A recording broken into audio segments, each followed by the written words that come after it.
আর ওদিকে জয়রামবাটি মন্দিরের আজ 103তম প্রতিষ্ঠা দিবস। সকাল থেকে পুজো পাঠ চলছে, ভক্ত সমাগম অন্য দিনের তুলনায় একটু বেশি। দেবব্রত রয়েছেন আমার সঙ্গে এখান থেকে ফোনে। দেবব্রত, কি অবস্থা, কেমন দেখছো ছবি? একেবারে দেখো, সকাল থেকে কিন্তু ভক্তদের ভিড়, কারণ সারা বছরই জয়রামবাটি মাতৃ মন্দিরে ভক্তদের আনাগোনা লেগেই থাকে, তবে বিশেষ দিনে তার মাত্রাটা হয় আরো কয়েক গুণ বেশি।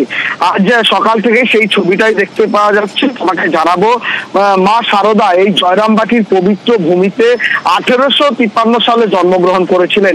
তিনি 1920 সালে যখন তার মৃত্যু হয়, তারপরে 1923 সালে রামকৃষ্ণ মঠের পক্ষ থেকে জয়রামবাটিতে তার মায়ের যে সেই পুরাতন বাড়ি, ঘরের চালা, মাটির দেওয়াল, সেই বাড়ি অক্ষত রেখেই একটি মন্দির প্রতিষ্ঠা করে।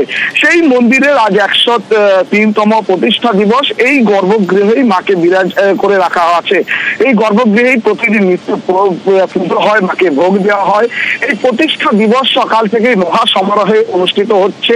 ভোর 4টের সময় মঙ্গল আরতি হয়েছে, ভোর 4:05 বেদ পাঠ, স্তব গান এবং 6:45 বিশেষ পুজো পাঠ হয়েছে। সারাদিন বিভিন্ন ধরনের ভক্তিমূলক অনুষ্ঠান রয়েছে। সন্ধ্যাবেলায় রয়েছে সন্ধ্যা আরতি, অর্থাৎ 6:45 রয়েছে সন্ধ্যা আরতি। এইভাবেই এই 103তম প্রতিষ্ঠা দিবস অনুষ্ঠান চলছে। হাজার হাজার ভক্ত সমাগমের মধ্যে দিয়ে। ধন্যবাদ।